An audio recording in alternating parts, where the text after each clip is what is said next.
No matter where Adam LeGrand travels, there's always a companion right by his side, a four-legged lifesaver named Molly. She's a real difference maker. Absolutely. I would not be where I am today if it wasn't for her. The Air Force veteran was struggling before Molly came his way through a group called Canines for Warriors.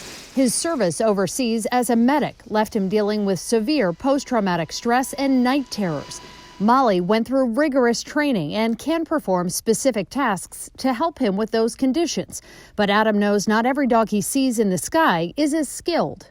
You can get a service animal vest, ID cards, you name it, and it's at your house by 6 p.m. In the military world, we call it stolen valor.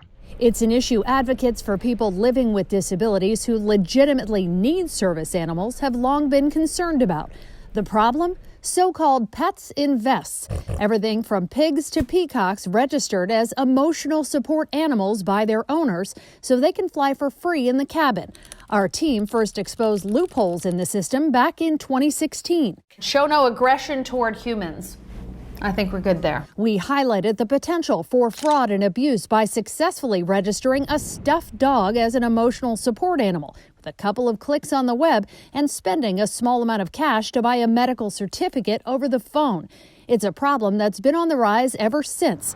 Spotlight on America discovered the number of passengers flying with emotional support animals has more than doubled since 2016, with nearly 1.2 million of them on board flights in 2019. Essentially overnight, there were websites telling people how to commit fraud, basically, by claiming that they needed their animal for emotional support. You know, a whole Noah's Ark of animals on our planes. Sarah Nelson, president of the Association of Flight Attendants, said that resulted in chaos. Airline employees and passengers being bit, fights between animals, and complaints to the Department of Transportation skyrocketing. It was creating health hazards and also security hazards on board. Hazards that finally resulted in a new rule from the DOT after years of lobbying. It allows airlines to recognize emotional support animals simply as pets rather than service animals, paving the way for them to be essentially banned from the cabin. At least 6 major carriers have already taken action. Adam LeGrand says it's a start. He and Molly were part of the fight on Capitol Hill to crack down on abuse, but he'd still like to see tougher language and penalties for anyone who tries to defraud the system.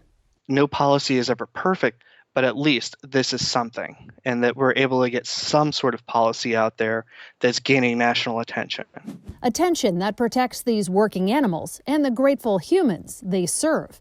I'm Joce Sterman for Spotlight on America.